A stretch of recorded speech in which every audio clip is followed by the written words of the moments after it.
ನಮಸ್ಕಾರ ವೀಕ್ಷಕರೇ, ನಾನು ಡಾಕ್ಟರ್ ರವಿ ಕೆಆರ್ ಶಿವಮೊಗ್ಗದ ಸಹ್ಯಾದ್ರಿ ನಾರಾಯಣದಲ್ಲಿ ಕೆಲಸ ಮಾಡ್ತಿದ್ದೇನೆ ನೆಫ್ರಾಲಜಿಸ್ಟ್ ಆಗಿ. ನನ್ನ YouTube channel kidney care by doctor Ravi K R ಅನ್ನೋ ಚಾನೆಲ್ಗೆ ತಮಗೆಲ್ಲ ಸ್ವಾಗತ. ಎಲ್ಲರಿಗೂ ಶಿವರಾತ್ರಿ ಹಬ್ಬದ ಹಾರ್ದಿಕ ಶುಭಾಶಯಗಳು. ಇವತ್ತಿನ ನಾವು ಯೂಟ್ಯೂಬ್ ಟಾಪಿಕ್ ಪೆರಿಟೋನಿಯಲ್ ಡಯಾಲಿಸಿಸ್ ಬಗ್ಗೆ ನಾವು ತಿಳ್ಕೊಳ್ಳೋಣ. ಪೆರಿಟೋನಿಯಲ್ ಡಯಾಲಿಸಿಸ್ ಅಥವಾ ಹೋಮ್ ಡಯಾಲಿಸಿಸ್ ಅಂತ ನಾವೇನು ಕರಿತೀವಿ ಅದ್ರ ಬಗ್ಗೆ ಕೆಲವು ಅಂಶನ ಈ ವಿಡಿಯೋ ಮುಖಾಂತರ ನಿಮ್ಮ ಜೊತೆಗೆ ಹಂಚ್ಕೊಳ್ಳಿಕ್ಕೆ ಇಷ್ಟಪಡ್ತೇನೆ. ಸೊ ಈ ಮುಂಚಿನ ವಿಡಿಯೋದಲ್ಲಿ ನಾವು ಹೀಮೋಡಯಾಲಿಸಿಸ್ ಅಥವಾ ಆಸ್ಪತ್ರೆಗೆ ಹೋಗಿ ಮಾಡಿಸ್ಕೊಳ್ಳುವಂತ ಒಂದು ಡಯಾಲಿಸಿಸ್ ಪ್ರಕ್ರಿಯೆನ ನಾವು ನೋಡಿದ್ವಿ, ಹೇಗೆ ಮಾಡ್ತಾರೆ ಅಂತ. ಅದೇ ರೀತಿ ಇನ್ನೊಂದು ಮೆಥಡ್ ಆಫ್ ಡಯಾಲಿಸಿಸ್ ಅಂತ ನಾವು ಏನ್ ಹೇಳಿದ್ರಂದ್ರೆ ಅದಕ್ಕೆ ನಾವು ಪೆರಿಟೋನಿಯಲ್ ಡಯಾಲಿಸಿಸ್ ಅಂತ ಕರಿತೀವಿ. ಪೆರಿಟೋನಿಯಲ್ ಡಯಾಲಿಸಿಸ್ ಅನ್ನೋದ್ರಲ್ಲಿ ನಾವು ಏನ್ ಮಾಡ್ತೀವಿ ಅಂದ್ರೆ ಮನೇಲೆ ಮಾಡ್ಕೊಳ್ಳುವಂತ ಒಂದು ಈ ಡಯಾಲಿಸಿಸ್ ಪ್ರಕ್ರಿಯೆದು ಅದ ಟ್ರೀಟ್ಮೆಂಟ್. ಇದಕ್ಕೆ ನಾವು ಹಾಸ್ಪಿಟ್ಲಿಗೆ ಹೋಗಿ ಮಾಡುವಂತ ಅವಶ್ಯಕತೆ ಇರೋದಿಲ್ಲ. ಅದರಲ್ಲಿ ಪೆರಿಟೋನಿಯಲ್ ಡಯಾಲಿಸಿಸ್ ಅಲ್ಲಿ ಏನಾಗುತ್ತೆ ಅಂದ್ರೆ ನಮ್ಮ ಹೊಟ್ಟೆಯ ಕೆಳಭಾಗದಲ್ಲಿ, ಹೊಕ್ಕಳ ಪಕ್ಕ ಭಾಗದಲ್ಲಿ ಒಂದು ಟ್ಯೂಬ್ನ ನಾವು ಅಳವಡಿಸ್ತೇವೆ. ಒಂದು ಮೈನರ್ ಸರ್ಜರಿ ಮುಖಾಂತರ ಒಂದು ಟ್ಯೂಬ್ನ ಅಳವಡಿಸ್ತೇವೆ. ಆ ಟ್ಯೂಬ್ ಅಳವಡಿಕೆ ಆಗಿದ ನಂತರ ಸ್ವಲ್ಪ ದಿವಸದ ನಂತರ ಅದಕ್ಕೆ ನಾವು ಪೆರಿಟೋನಿಯಲ್ ಡಯಾಲಿಸಿಸ್ ಫ್ಲೂಯಿಡ್ ಅಂತ ಕರಿತೇವೆ ಅಥವಾ PD ಫ್ಲೂಯಿಡ್ ಅಂತ ಕರಿತೇವೆ. ಆ ಫ್ಲೂಯಿಡ್ ಬ್ಯಾಗ್ನ ಕನೆಕ್ಟ್ ಮಾಡ್ಕೊಳ್ತೀವಿ. ಬ್ಯಾಗ್ನ ಕನೆಕ್ಟ್ ಮಾಡಿಕೊಂಡು ಆ ಟ್ಯೂಬ್ ಪೆರಿಟೋನಿಯಲ್ ಡಯಾಲಿಸಿಸ್ ಫ್ಲೂಯಿಡ್ ಇರುತ್ತೆ. ಆ ಟ್ಯೂಬ್ ಮುಖಾಂತರ ನಮ್ಮ ಹೊಟ್ಟೆಯ ಭಾಗದಲ್ಲಿ ಒಳಗಡೆ ಹೋಗುತ್ತೆ. ಅದ್ರ ಒಳಗಡೆ ಅದು ಸ್ವಲ್ಪ ಗಂಟೆಗಳ ಹೊತ್ತಿಗೆ 4 ಗಂಟೆ ಅಥವಾ 6 ಅವರ್ಸ್ 4 ಅವರ್ಸ್ ಹಾಗೆ ಅದಕ್ಕೆ ನಿರ್ದಿಷ್ಟವಾದ ಟೈಮ್ನಲ್ಲಿ ಆ ಫ್ಲೂಯಿಡ್ ಆ ಹೊಟ್ಟೆ ಒಳಗಡಿನ ಭಾಗದಲ್ಲಿ ಇರುತ್ತೆ. ಹೊಟ್ಟೆ ಒಳಗಡಿನ ಭಾಗ ನಾವು ಅಬ್ಡೋಮಿನಲ್ ಕ್ಯಾವಿಟಿ ಅಂತ ಕರಿತೀವಿ ಅಥವಾ ಪೆರಿಟೋನಿಯಂ ಕ್ಯಾವಿಟಿ ಅಂತ ಕೂಡ ಕರಿತೀವಿ. ಈ ಫ್ಲೂಯಿಡ್ ಯಾವಾಗ ಹೊಟ್ಟೆ ಒಳಗಡೆ ಭಾಗದಲ್ಲಿ ಹೋಗುತ್ತೆ ಆ ಪೆರಿಟೋನಿಯಂ ಕ್ಯಾವಿಟಿ ಒಂದು ಡಯಾಲಿಸಿಸ್ ಮೆಂಬ್ರೇನ್ ತರ ಆಕ್ಟ್ ಮಾಡುತ್ತೆ.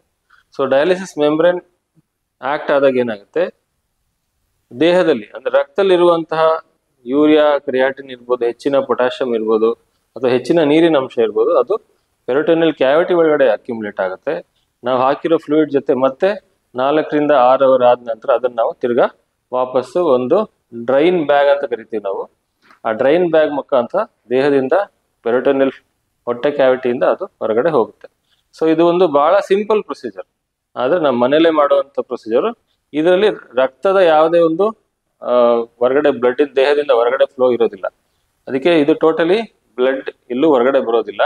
ಹೊಟ್ಟೆನಲ್ಲೇ ಒಂದು ಫ್ಲೂಯಿಡ್ ಎಕ್ಸ್ಚೇಂಜ್ ಆಗೋದ್ರಿಂದ ಇದನ್ನ ದೇಹ ಎಲ್ಲೂ ರಕ್ತವನ್ನು ನಾವು ಯೂಸ್ ಮಾಡೋದಿಲ್ಲ. ಇದಕ್ಕೆ ನಾವು ಹೋಮ್ ಡಯಾಲಿಸಿಸ್ ಅಥವಾ ಪೆರಿಟೋನಿಯಲ್ ಡಯಾಲಿಸಿಸ್ ಅಂತ ಕರಿತೀವಿ.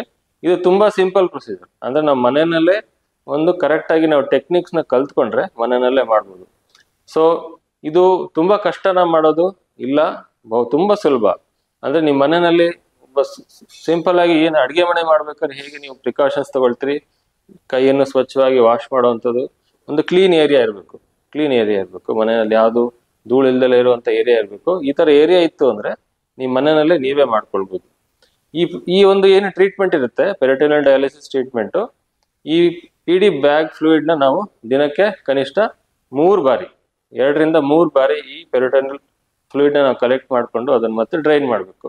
ಈ ನೀರಿನ ಭಾಗ ಎಷ್ಟು ಇಟ್ಕೊಳ್ಬೇಕು ಅಂತಂದ್ರೆ ಈ ಚಿತ್ರದಲ್ಲಿ ನೋಡಿದಿರೋ ಹಾಗೆ ಆ ಬ್ಯಾಗ್ ನ ಕನೆಕ್ಟ್ ಮಾಡ್ಕೊಂಡು ನೀರು ಹೊಟ್ಟೆ ಒಳಗಡೆ ಹೋಗುತ್ತೆ, ಮತ್ತೆ ಡ್ರೈನ್ ಬ್ಯಾಗ್ ಮುಖಾಂತರ ಹೊರಗಡೆ ಬರುತ್ತೆ.